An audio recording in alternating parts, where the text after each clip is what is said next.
మేడ్చల్ జిల్లా రాయలాపూర్లో దారుణం చోటు చేసుకుంది. భార్య భర్తల మధ్య గొడవ హత్యకు దారితీసింది. క్షణికావేశంలో సొంత బావను సోదరితో కలిసి అతి దారుణంగా చంపేశాడు బామ్మర్ది. ఈ దారుణ హత్య స్థానికంగా కలకలం రేపింది. వేధింపులే ఈ హత్యకు కారణమని తెలుస్తోంది. హైదరాబాద్ నగరంలోని అల్వాల్ ప్రాంతానికి చెందిన నరేందర్, రమాదేవి దంపతులు శివార్లోని రాయలాపూర్లో సెటిల్ అయ్యారు. వీళ్ళిద్దరికీ 2 పిల్లలు కూడా ఉన్నారు. భర్త నరేంద్ర రాయలాపూర్లో ఉంటూ పెయింటింగ్ వర్క్ చేసేవాడు.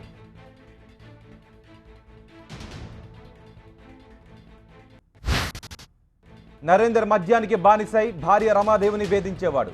గురువారం హోలీ పండుగ రోజు కూడా మద్యం సేవించి ఇంటికి వచ్చాడు. రమాదేవిని టార్చర్ పెట్టాడు. భరించలేక రమాదేవి సమీపంలోనే నివాసం ఉంటున్న తన తమ్ముడు హరినాథ్ను ఇంటికి పిలిచింది. నరేందర్, రమాదేవి మధ్య వాగ్వాదం తీవ్ర స్థాయికి చేరింది. అదే సమయంలో అక్కడికి చేరుకున్న హరినాథ్ కూడా సహనం కోల్పోయి పక్కనే ఉన్న కళ్ళు సీసాతో బావ నరేందర్ తలపై బలంగా బాదాడు. దీంతో నరేందర్ అపస్మారక స్థితిలోకి వెళ్లిపోయాడు.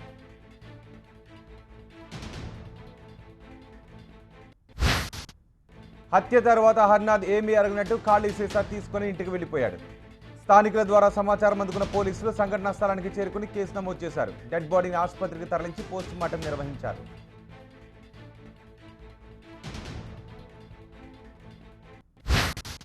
హైదరాబాద్ నగర శివారు పాత బస్తీ పహాడీ షరీఫ్ పోలీస్ స్టేషన్ పరిధిలో జల్పల్లిలో విషాదం చోటు చేసుకుంది. స్థానికంగా ఉండే జల్పల్ చెరువులో ఈత కోసం వెళ్లిన 5 చిన్నారుల్లో ఓ బాలుడు నీటిలో మునిగి చనిపోయాడు. మిగతా 4 సేఫ్గా ఉన్నారని స్థానికులు అంటున్నారు.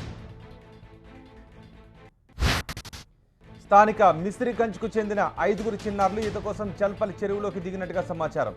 చెరువు లోతుగా ఉండటంతో ఇస్మాయిల్ అనే బాలుడు నీటిలో మునిగిపోయాడు. దీంతో మిగతా 4 చిన్నారులు సాయం కోసం కేకలు వేశారు.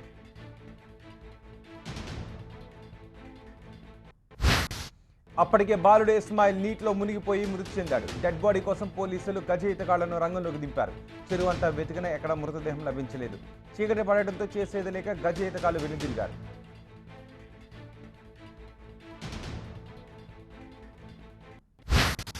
జల్పల్లి చెరువు దగ్గర నిషేధిత బోర్డులు పెట్టారు మున్సిపల్ అధికారులు. అయినా కొందరు యువకులు అవేం పట్టించుకోకుండా చెరువులో ఈతకు వెళుతున్నారు.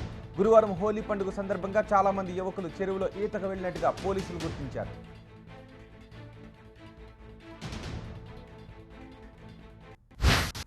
సికింద్రాబాద్లోని ఓ మసీదులో భారీ చోరీ జరిగింది. నమాజ్ చేసేందుకు ఓ బ్యాగ్ను పక్కన పెట్టి మసీద్ లోపలికి వెళ్లాడు. తిరిగి వచ్చి చూసేసరికి బ్యాగ్ కనిపించలేదు. దీంతో బాధితుడు గోపాలపురం పోలీసులను ఆశ్రయించాడు.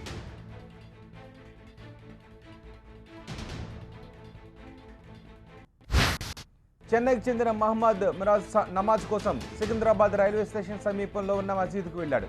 నమాజ్ కోసం లోపలికి వెళ్లే సమయంలో బ్యాగ్ను అక్కడే ఉన్న లగేజ్ దగ్గర పెట్టాడు. నమాజ్ తర్వాత తిరిగి వచ్చి చూసేసరికి బ్యాగ్ కనిపించలేదు. బ్యాగ్లో మనీ మార్పిడికి సంబంధించిన విదేశీ కరెన్సీ 500 యూరోలు ఉండటంతో బాధితుడు మహమ్మద్ మిరాజ్ లబోదిబోం అంటూ పోలీసులకు ఫిర్యాదు చేశాడు. 500 యూరోల విలువ భారత కరెన్సీ ప్రకారం 35 లక్షల వరకు ఉంటుందని బాధితుడు వాపోయాడు.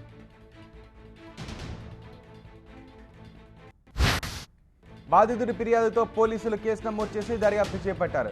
మసీద్ దగ్గర సీసీ కెమెరాలు లేకపోవడంతో ఆ చుట్టుపక్కల ప్రాంతాల్లో ఉన్న సీసీ ఫుటేజ్ను పరిశీలిస్తున్నారు పోలీసులు. మరోవైపు అంత పెద్ద మొత్తంలో యూరోలు ఎందుకు తీసుకొచ్చాడనే కోణంలోనూ పోలీసులు దర్యాప్తు చేపట్టారు. ఉత్తరాంధ్ర శాసనమండలి ఉపాధ్యాయ నియోజకవర్గం ఎన్నికలకు అన్ని ఏర్పాట్లు పూర్తయ్యాయి. ఈ ఉదయం 8 గంటల నుంచి సాయంత్రం 4 గంటల వరకు పోలింగ్ జరుగుతుంది. ఈ ఎన్నికల్లో మొత్తం 8 మంది అభ్యర్థులు బరిలో ఉన్నారు.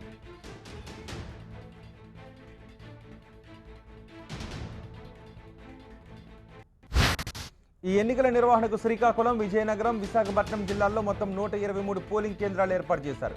మొత్తం 19,593 మంది ఉపాధ్యాయులు ఓటర్లుగా తమ పేర్లు నమోదు చేసుకున్నారని, వీరంతా తమ ఓటు హక్కును వినియోగించుకున్నట్టుగా విశాఖ కలెక్టర్ తెలిపారు. మార్చి 26వ తేదీన విశాఖలోని స్థానిక స్వర్ణ భారతి ఇండోర్ స్టేడియంలో ఓట్ల లెక్కింపు కార్యక్రమం ఉంటుందని కలెక్టర్ తెలిపారు. ఎన్నికల రోజు ఉపాధ్యాయులందరికీ స్పెషల్ క్యాజువల్ లీవ్ను మంజూరు చేశామన్నారు. ఇంటర్మీడియట్ స్పాట్ వాల్యుయేషన్ కూడా రద్దు చేశామని తెలిపారు.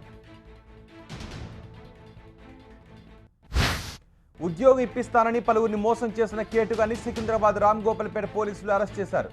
జమ్మూ కాశ్మీర్ పుల్వామా జిల్లాకు చెందిన ఖుర్షీద్ అహ్మద్ తను ఐఎఫ్ఎస్ ఉద్యోగులని బిల్డప్ ఇచ్చాడు. ఇది నిజమని నమ్మిన అనేక మంది ఈజీగా మోసపోయారు.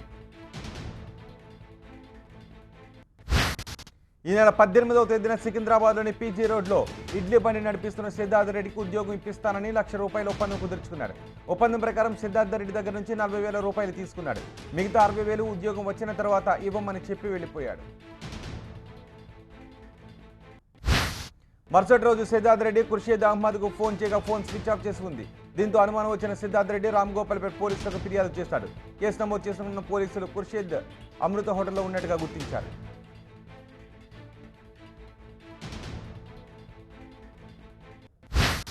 పోలీసులు ఖుర్షీద్ పారిపోకుండా వలపని పట్టుకున్నారు.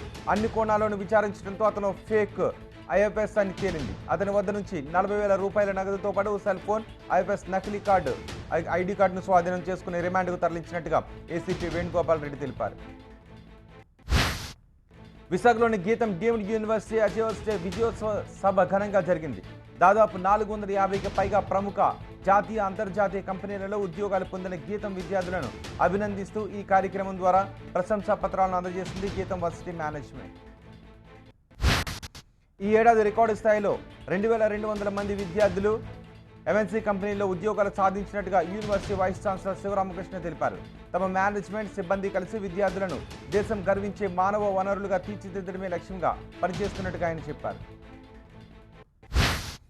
విశాఖ, హైదరాబాద్, బెంగళూరులో ఉన్న గీతం వర్సిటీ ప్రాంగణాలను అంతర్జాతీయ స్థాయిలో తీర్చిదిద్దుతున్నామని వైస్ ఛాన్సలర్ శివరామకృష్ణ చెప్పారు. ఉన్నత విద్యారంగంలో అత్యున్నత ప్రమాణాలు పాటిస్తున్నందుకు గాను యూజీసీ గీతం వర్సిటీకి స్వతంత్ర ప్రతిపత్తి హోదాను కల్పించిందన్నారు. హైదరాబాద్ గన్ పార్క్ దగ్గర టీఆర్ఎస్ శ్రేణులు ఘనంగా హోలీ సంబరాలు నిర్వహించారు. Gun boundary division corporator Mamata Santosh Gupta ఆధ్వర్యంలో జరిగిన వేడుకల్లో టీఆర్ఎస్ శ్రేణులు ఒకరికొకరు రంగులు చల్లుకొని హోలీ శుభాకాంక్షలు తెలుపుకున్నారు.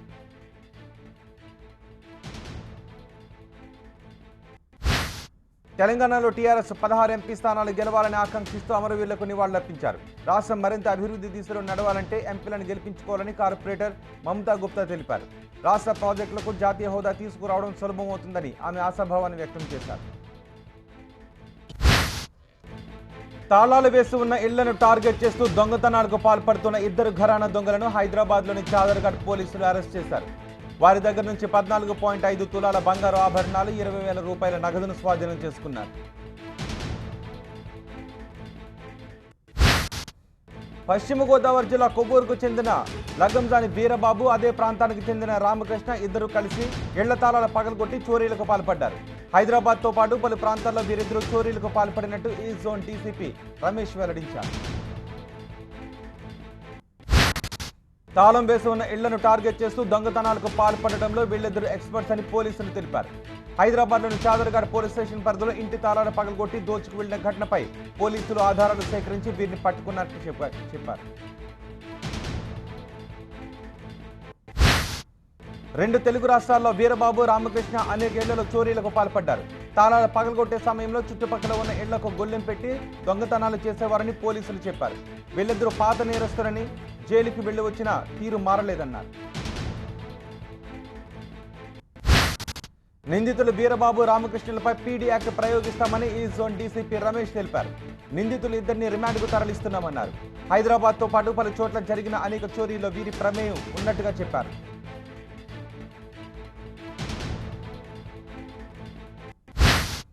వరంగల్ నగరంలో హోలీ సంబరాలు ధూమ్ధామ్గా జరిగాయి. ఒంటి నిండా రంగులు పూసుకుని పిల్లలు, పెద్దలే కాదు యువతీ యువకులు హోలీ రంగుల్లో మునిగిపోయారు.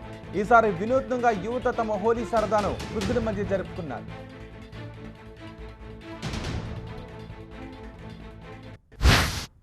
హన్మకొండలోని గోపాలం గ్రాండ్లో సహృదయ అనాథ వృద్ధాశ్రమం చేరుకున్న యువతీ యువకులు ఆశ్రమంలోని వృద్ధులకు రంగులు పూసుకొని వారితో స్టెప్లు ఇచ్చారు.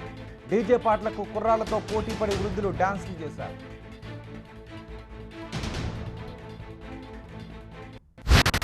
హోలీ సెలబ్రేషన్స్ లో జిల్లా అధికారులు, ప్రజాప్రతినిధులు, పోలీస్ సిబ్బంది అంబరానంటేలా హోలీ సంబరాలు జరుపుకున్నారు.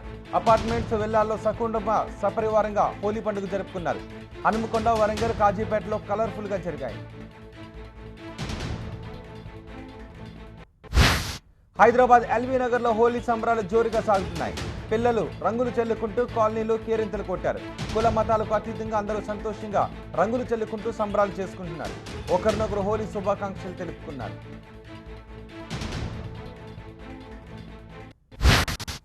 హైదరాబాద్ నెక్లెస్ రోడ్లోని పీపుల్స్ ప్లాజాలో హోలీ సంబరాలు అంబరాన్నంటాయి. పెద్ద సంఖ్యలో తరలి వచ్చిన యువతీయుకులు తెగ ఎంజాయ్ చేశారు. పాటలకు అనుగుణంగా యువకులు చిన్న పెద్ద తేడా లేకుండా స్టెప్లేశారు. ఒకరిపై మరొకరు రంగులు చల్లుకుంటూ సంబరాలు చేసుకున్నారు.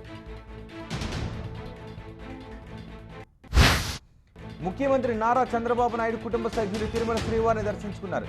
మనవడు దేవాంశ పుట్టినరోజు సందర్భంగా నారా భువనేశ్వరి, బ్రహ్మణి, దేవాంశ వీఐపీ బ్రేక్ సమయంలో శ్రీవారిని దర్శించుకుని మొక్కులు చెల్లించుకున్నారు.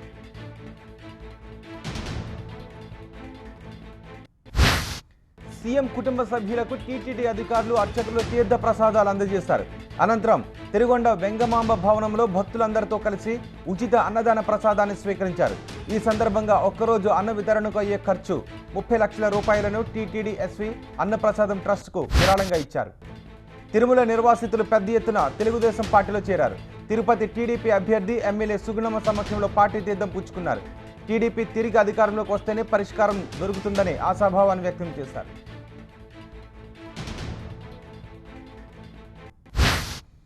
తిరుపతి టీడీపీ అభ్యర్థి సుగుణమ్మకు ఎన్నికల్లో మద్దతుగా నిలిచేందుకు పార్టీలో చేరుతున్నామని తిరుమల నిర్వాసితులు తెలిపారు. తిరుమల స్థానికంగా ఉన్న తమకు సమస్యలు పరిష్కరించాలని కోరారు. ముఖ్యమంత్రిగా చంద్రబాబు, తిరుపతి ఎమ్మెల్యేగా సుగుణమ్మ తిరిగి ఎన్నిక కావాలంటూ నినాదాలు చేశారు. 17 లోక్సభ స్థానాలకు పోటీ చేసే టీఆర్ఎస్ అభ్యర్థులను అధికారికంగా ప్రకటించారు. అభ్యర్థులందరినీ పిలిచి గులాబీ దళపతి కేసీఆర్ వారికి బీఫామ్స్ స్వయంగా అందించారు. ప్రచారం జరిగినట్లుగానే 4 సిట్టింగ్లను మార్చారు ముఖ్యమంత్రి కేసీఆర్. మహబూబాబాద్, ఖమ్మం, నల్గొండ, మహబూబ్ నగర్ స్థానాలకు ఇప్పుడున్న ఎంపీలను కాకుండా కొత్త వారిని ఎంపిక చేశారు. పెద్దపల్లి ఎంపీ బాల్క సుమన్ ఎమ్మెల్యేగా గెలవడంతో ఆయన స్థానంలో బోర్లుకొండ వెంకటేష్ నేతకాని ఎంపికయ్యారు.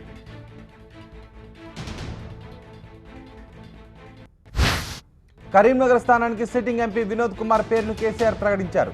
ఆదిలాబాద్కి గోడెం నగేష్, నిజామాబాద్ స్థానానికి కల్వకుంట్ల కవిత, జహీరాబాద్ సీటుకి బీబీ పాటిల్, మెదక్ స్థానానికి కొత్త ప్రభాకర్ రెడ్డి, వరంగల్ సీటుకి దయాకర్, భువనగిరి స్థానానికి బోరే నర్సయ్య గౌడ్ తిరిగి పోటీ చేయబోతున్నారు. ప్రజాశాంతి పార్టీ అధ్యక్షుడు కె పాల్ తొలి విడత అభ్యర్థుల జాబితాను ప్రకటించారు. మొత్తం 32 మంది శాసనసభ అభ్యర్థులను ప్రకటించారు. ఆయన నర్సాపురం పార్లమెంట్ అభ్యర్థిగా కె పాల్ బరిలోకి దిగనున్నారు.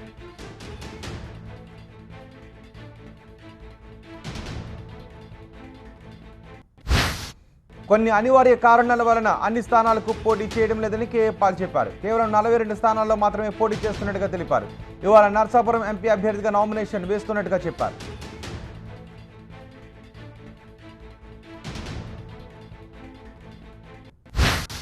తాను బుక్ చేసుకున్న హెలికాప్టర్ను సీఎం చంద్రబాబు, జగన్లు లాగేసుకున్నారని కె పాల్ ఆరోపించారు. ప్రజాశాంతి పార్టీ హెలికాప్టర్ గుర్తుకు చంద్రబాబు, జగన్, పవన్ కూడా ప్రచారం చేసుకుంటున్నారన్నారు.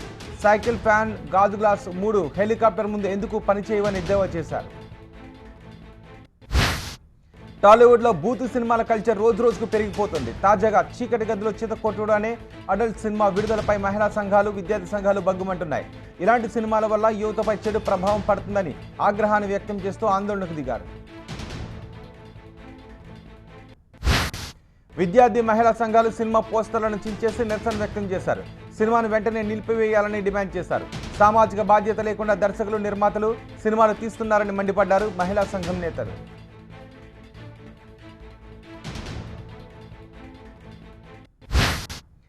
ఇథియోపియాలో కారు దగ్ధమైన ఘటనలో హైదరాబాద్కు చెందిన వ్యాపారవేత్త పివి శశిధర్ మృతి చెందినట్టుగా ఆ దేశ అధికారులు కుటుంబ సభ్యులకు చెప్పారు. దీంతో మృతదేహాన్ని స్వదేశానికి ఇథియోపియాకు బయలుదేరి వెళ్లారు. వ్యాపారి శశిధర్ మృతదేహాన్ని రాజధాని అడిస్ అబాబాకు తరలించినట్టుగా కుటుంబ సభ్యులు తెలిపారు. ఇవాళ సాయంత్రం శశిధర్ మృతదేహం హైదరాబాద్కు చేరుకోవచ్చన్నారు. వ్యాపార రంగంలో రాణిస్తున్న శశిధర్ అకాల మరణాన్ని జీర్ణించుకోలేకపోతున్నామని కుటుంబ సభ్యులు అంటున్నారు. వ్యాపారి శశిధర్తో పాటు మరికొంతమంది కారులో వెళ్తూ ఉండగా మిలిటెంట్ల దాడి జరిగినట్టుగా తమకు సమాచారం అందిందని కుటుంబ సభ్యులు తెలిపారు.